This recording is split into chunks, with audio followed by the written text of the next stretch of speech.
ভাষা শিক্ষার্থীবৃন্দ, আশা করি সবাই ভালো আছেন। লার্ন কোরিয়ান উইথ শফিকুল চ্যানেলে আপনাদের স্বাগতম। যারা আমার চ্যানেলটি নতুন দেখতেছেন তারা আমার চ্যানেলটি এখনই সাবস্ক্রাইব করে দিন এবং পাশে থাকা বেল আইকনটি প্রেস করে দিন পরবর্তী ভিডিও আপডেট সবার আগে পাওয়ার জন্য। আজকে ভিডিও থাম্বনেল দেখে বুঝতে পেরেছেন আজকে আমরা কি নিয়ে আলোচনা করব। আজকে আমরা আলোচনা করব এসো গ্রাম নিয়ে। আজকের ক্লাস হচ্ছে গ্রামারের ক্লাস হচ্ছে 7 নং ক্লাস এসো গ্রামার। এই গ্রামারটি ব্যবহার করা হয়, এটার দুইটা ব্যাখ্যা আছে। তো আমি একটা একটা বলবো স্টেপ বাই স্টেপ। এই গ্রামারটি অনেক গুরুত্বপূর্ণ, আপনারা এই গ্রামারটি খুব মনোযোগ সহকারে শিখবেন। এটার 1 নং ব্যাখ্যা হচ্ছে কোন স্থান বা অবস্থানে, অর্থাৎ একটা স্থানবাচক বিশেষ্য পদের পেছনে বসে সেই স্থানে বা অবস্থানে একটা কর্ম সংঘটিত হওয়া বোঝায়। এটা একটা স্থানে, যেমন ক্লাসরুম, তারপরে হচ্ছে বাসায় বা অফিসে, যে কোনো একটা জায়গায় একটা কর্ম হওয়া বোঝাবে, একটা কর্ম সংঘটিত হবে, সেই কথাটা বোঝাতে এই গ্রামারটা প্রয়োজন বসবে। স্থানবাচক বিশেষ্য পদ বা নামপদ বা নাউন, যেটাকে আমরা বলি ইংরেজিতে, নাউনের সাথে এটা ব্যবহার করা হয়। এখন এটার 1 নং ব্যাখ্যাটা হচ্ছে কোন স্থান বা অবস্থানে বসে একটা কর্ম সংঘটিত হওয়া বোঝায়। একটা উদাহরণ দেখলেই বুঝতে পারবেন যে ওদিয়েশো কোথায়, 한국어를 কোরিয়ান ভাষা 공부해요 পড়েন। কোথায় কোরিয়ান ভাষা পড়েন। ওদি এটা একটা স্থানবাচক বিশেষ্য, একটা স্থান, একটা নাউন, তার সাথে এখন এসো গ্রামারটা ব্যবহার করা হয়েছে। তাহলে হলো ওদি এসো কোথায়, 한국어 কোরিয়ান ভাষা, 한국어를 কোরিয়ান ভাষা 공부해요 পড়ালেখা করেন। এখানে একটা কর্ম করার কথা বোঝানো হয়েছে, কর্ম সংগঠিত হওয়ার কথা বোঝানো হয়েছে। উত্তরটা হবে 투서관에서 공부해요 লাইব্রেরিতে বই পড়ি।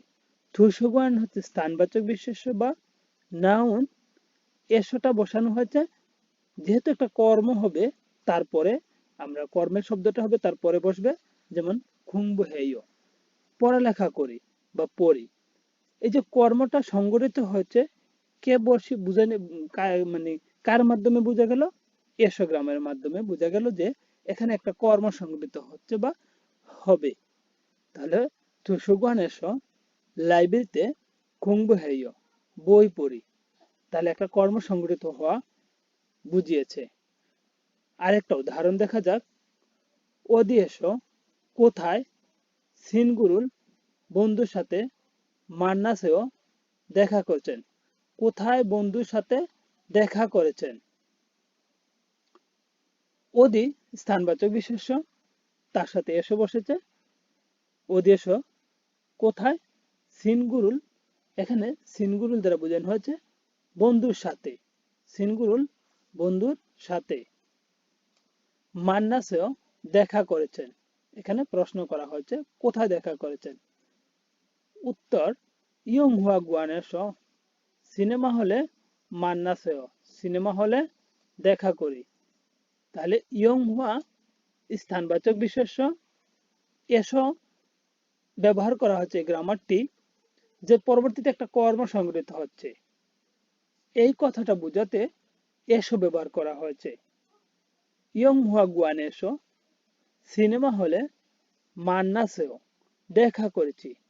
তাহলে এখানে ক্রিয়া বা কাজ কোনটি, দেখা করা, মান্নাদা, মান্নাদা থেকে আসছে মান্নাসে দেখা করেছি। ইয়ংহুয়া গুয়ানেসো সিনেমা হলে দেখা করেছি। আরেকটা ব্যাপার, এই এসো দ্বারা যদি আমরা এটা শব্দের অর্থ হিসেবে ব্যবহার করি তাহলে এটা থেকে অর্থ আসে এসো দ্বারা। এখন আমরা 2 নং যে ব্যাখ্যা সেটা দেখব।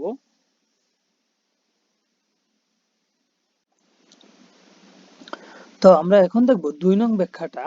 2 নং ব্যাখ্যা হচ্ছে দিক বা গন্তব্যস্থলে যাওয়া বোঝায়।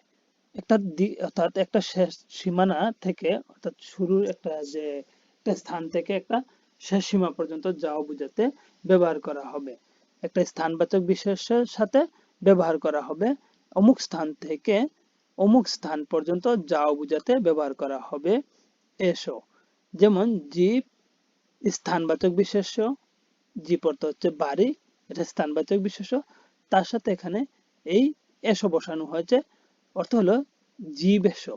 বাড়ি থেকে হয়েছে অর্থ হচ্ছে কোম্পানি, কাজী অর্থ হচ্ছে পর্যন্ত, কোম্পানি পর্যন্ত, খাই অর্থ হচ্ছে যাই।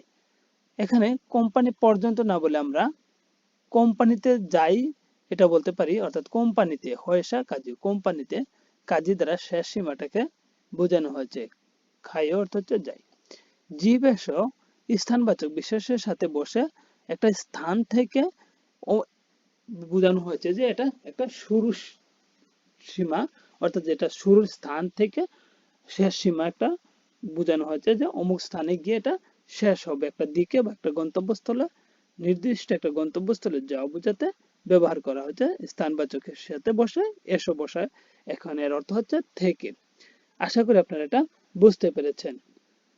তো আপনারা ভিডিওটি না টেনে প্রথম থেকে শেষ পর্যন্ত যদি দেখেন তাহলে আশা করি আপনারা বুঝতে পারবেন।